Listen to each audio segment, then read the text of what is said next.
Catherine, what is your next pick? Well, this pick should be a shoo-in. Okay, because it's from one of our favorite authors, but I'm actually a little apprehensive. The author is the fabulous Anna Quindlen, and the novel is After Annie. Annie is a wife and mother to 4 young children when she dies unexpectedly. The story is about how her husband, children, and best friend cope without her. I'm nervous because this sounds quiet. As far as I can tell, the novel's premise is grief and how each of these people responds to the loss of someone so integral to their life. I have no doubt about Quindlen's writing and that she understands other women and can portray their innermost feelings accurately. My guess is that this is going to be as much about the past as the present, and that Annie, although dead, is still going to be a vital character. I'm just uncertain about a story like this right now. I've only read one bit of true literary fiction, and it was hard. Quindlen's writing has always resonated with me. Even if a plot felt a bit wonky, there were women experiencing things I could easily understand. I'm just not sure I have the emotional capacity right now for a novel about grief and loss. But given the compassion that comes through in Quindlen's writing, I'm hoping this will ultimately be about growth through adversity and how love shapes us. And that's After Annie, and it comes out March 5th. I'm obviously really looking forward to this too. I would look forward to hearing Anna Quindlen's take on grief and loss. That could be something that would feel really good to me right now. Exactly. Following the loss of my mom, right? I mean, it was like a year and a half ago, but that's not very long. I know. Yeah. But I too am nervous because I thought her last novel, Alternate Side, was pretty boring. Right. Part of me wonders if, some legendary authors get to the point in their career when they're still writing books, but nobody's really editing them or giving them feedback because they're so legendary. And so kind of the quality drips off a little bit. I hope she's not there. Right. Oh, me too. We'll have a good talk about this during the circle back. Yeah. All right. My last pick is my second sports fiction of the day. This time we are focusing on the radical intimacy of physical competition. That's per the publisher. This is Headshot by Rita Bullwinkle. It's coming out March 12th, and it's a debut. This story follows 8 female teenage boxers as they compete for a national title in Rio, Nevada. And the author is a former competitive athlete. She was the captain of a Division I water polo team, which that is really cool, actually. That's a very sort of out there sport. Right. Especially for women. But she understands what it's like to be in intense competition. And I do wonder why she chose boxing. Right. I kind of I would be interested in a book about women's water polo.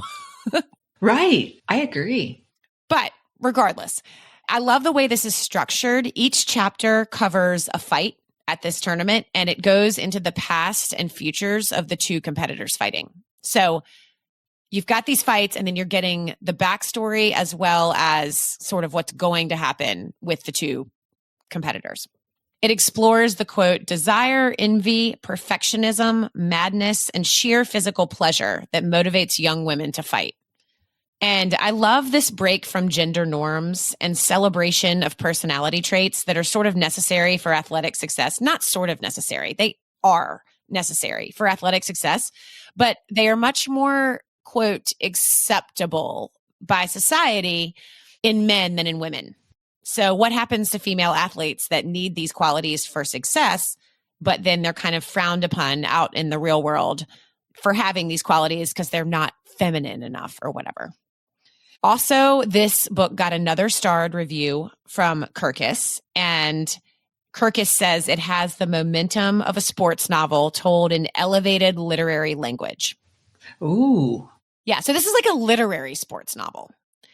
Also, it's only 224 pages. Oh, nice. Yeah. And that's Headshot by Rita Bullwinkle, coming out March 12th. Catherine, what is your last book? Well, my previous choice had me a little nervous, but my final winter pick has me almost scared, but in the best way possible. We have a lot of nerve-wracking picks today, by the way. I know we did. It's Percival Everett's James, and it's another retelling. It's a retelling of Huckleberry Finn. Oh. From the perspective of Jim, the slave who accompanies Huck. So that answers your question about what am I going to do when they run out of Greek myths to retell? I see. There's so many classics written. But I'm interested in classic retellings. Yes. Oh, I love them. Because I don't want to actually go read the classic, but I will read a retelling. Exactly. No, I love it. I read Huckleberry Finn so long ago, I can barely remember it, except to say it's about Huck and Jim rafting down the Mississippi to find safety for themselves. Huck is a white boy with an abusive father, and Jim is trying to escape slavery. The main reasons I chose this book without hesitation are: one, I'm a huge fan of the classics being retold, as we've already mentioned. So to see what a Black author does with a tale of the South written by a white author is an easy yes. And two, I still feel a jolt thinking about Everett's last novel, The Trees. This man's mind, it has all the brilliance and precision of a diamond saw blade, which is a tool used to abrade and cut through the hardest materials. And what could be harder than dismantling an American classic? Apparently, Everett doesn't meddle much with the original book's environment and plot, but focuses on bringing James to life. In Huckleberry Finn, he's considered simple-minded, useful only for his size and strength. But in James, we'll have access to a real human being whose abilities were never considered by an author like Mark Twain. And that access will be through the mind of